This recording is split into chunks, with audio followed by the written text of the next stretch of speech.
Hi, I'm John Weber, and welcome to another episode of our series on Yocto project customization. Let's go over where we've been in the previous two episodes. In episode 1, we formed the foundation of this series by making our custom metadata layer, Metascorpion, and machine file, just called Scorpion. In episode 2, we added a custom recipe for the bootloader and a custom splash screen. This is episode 3 on Linux kernel customization. More specifically, what we will do in this episode is integrate into our example project a custom recipe for the Linux kernel. When it comes to customization in Yocto project, what we need to do here is to modify the recipe for the kernel. What most developers want to be able to do is to control to some degree the kernel code and configuration that is installed into the image. As a simple demonstration, I have created a custom branch on top of our Linux 5.4 kernel and put a few changes into that branch to change the boot logo from the default Tux logo image to a full screen boot splash image. This involves some changes to the code to incorporate the logo and to the kernel configuration, which is needed to select the custom logo to be displayed instead of the standard logo. This is a pretty common request from our customers. So in this example, it's the same logo as we show in U-boot, except that in the kernel boot logo, there is a Linux kernel startup message at the bottom. So I've already made this change, it's tested and it works, and what we need to do now is to modify the TechNexion kernel recipe to point to a different source URL, i.e. the Git repository, which is going to be a local Git repo on my machine and could just as easily be a forked Git repo on GitHub or another private Git repo. I'm going to do this by adding a bb append file, which you might remember from episode 2 allows us to just modify an existing recipe with the same name, avoiding a lot of needless duplication. We're going to add that to our custom layer. So let's go ahead and get started. So the first thing we need to do is go ahead and fire up an instance of Visual Studio Code. That is just my preferred editor for this purpose. You can use VI or some other editor of your choice. I just choose to use Visual Studio Code. So I'm going to go ahead and start that up now. So I'm going to go ahead and open up the folder that I'm looking for. That is in my Yocto directory. So I'm going to go into Projects, TN Yocto, Zeus Next, Sources. Hit OK. So I'm going to look for the sources here. And one thing I want to show you when we're creating this bb append file, it's very good to go ahead and look at the recipe that you are trying to append to. In this case, it is in our metatn imx bsp recipe, and this is the Linux kernel recipe, Linux tn imx _ 5.4. And we're going to go ahead and always show that. The next thing I'm going to do is I'm going to go ahead and create the path to the recipe that we need to have. The path has to be essentially parallel to the path of the recipe that we're trying to bb append to. So in this case, we need to create a path called recipes-kernel, because that is the path in metatn imx bsp, and we need to create a directory underneath that called Linux. So we're going to go ahead and do that. So that's pretty easy. All I got to do is hit new folder, call it recipes. And then I'm going to create another folder, Linux. And I'm going to go ahead and create a new file here.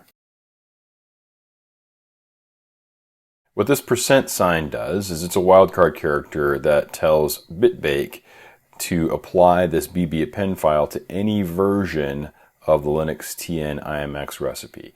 In this case, we are going to apply it to Linux tn imx _ 5.4, but if this changes to 5.6, it would apply to that as well. So just keep that in mind. So I'm going to go ahead and do with that, and then we're going to go, so we have this new file here. I'm going to go ahead and slide this over right so that we can start some work here.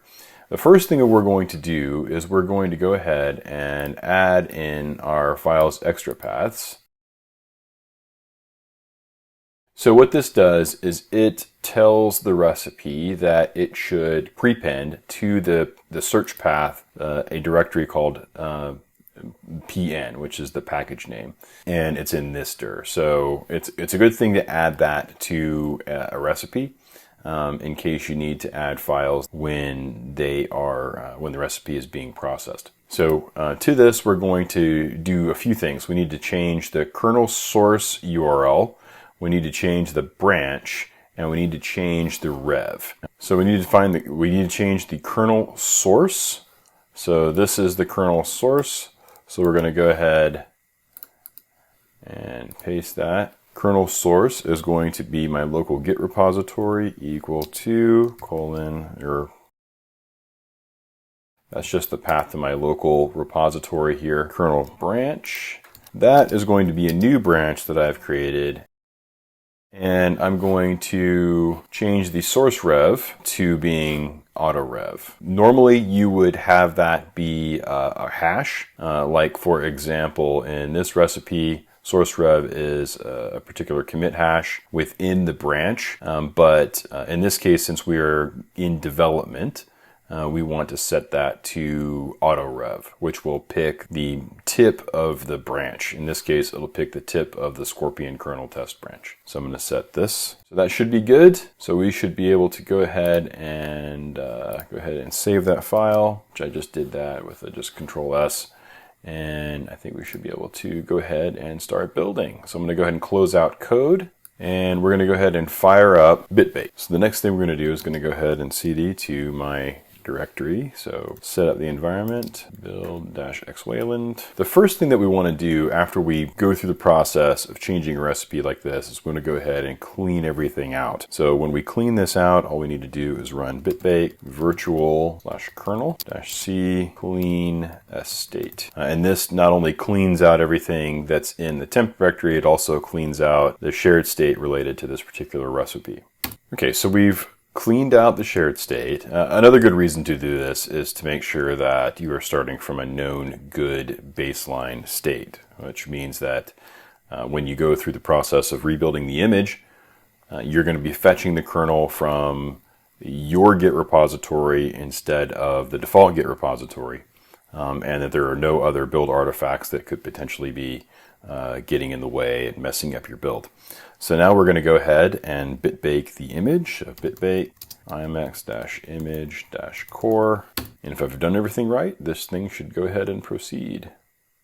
Okay, so you can see right here that it is going through the process of unpacking, and it will start to build the Linux kernel here and the rest of the image. So we're going to go ahead and pause here and wait for this image to build. And then we are going to resume when it is done, and then we can program that onto our board and check it out. So see you in a few minutes. Okay, so now we're done building the image, and it's time to download it to the board. I have a serial terminal already started up and attached, and I've already booted the board into U-boot. And what I'm going to do is use the easy way and use UMS so I don't have to change any boot modes or anything. So I'm going to go ahead and do that now. So UMS 0 MMC 2. And as a reminder, what this command does is it exports the eMMC to a mass storage device over USB to the host computer so that I can then load it like an attached flash drive. I'm going to connect this to my Linux virtual machine, and then I'm going to use Balena Etcher, which is my favorite tool. So I'm going to get a file. I'm just going to go to my recents and know that that one is the one that we were looking for. I'm going to select the target. So select and flash. Okay, and we're going to pause here and cut to the end because this can take a few minutes. So be back with you shortly. Okay, now that the board has completed loading, let's quickly go over what we should see if we have been successful in using our custom kernel instead of the default one. So we should see U-boot boot up, and we should see this logo show, or this picture show, because we've already done that in a previous episode. And then right after that, instead of seeing the Linux Tux logos up here in the left-hand corner, we should see our boot logo that we put into the Linux kernel, which looks just like this, except it has a Linux startup text right over in this area. So let's go ahead and reset the board and try that out. Okay, so we should see the U-boot logo, which is this right here. And then we should see the kernel boot. Yep, there it is, Linux kernel starting. It's very brief because right then the Yocto splash screen or psplash starts up, but you got the picture right there. So now we've demonstrated we have our custom kernel integrated into our Yocto image, integrated into our metadata layer. The next episode, episode 4 in this series, concerns image customization, so the contents of the image, as well as potentially down the road an episode on optimization. So we hope you stay tuned. Again, I'm John Weber with TechNexion. See you next time.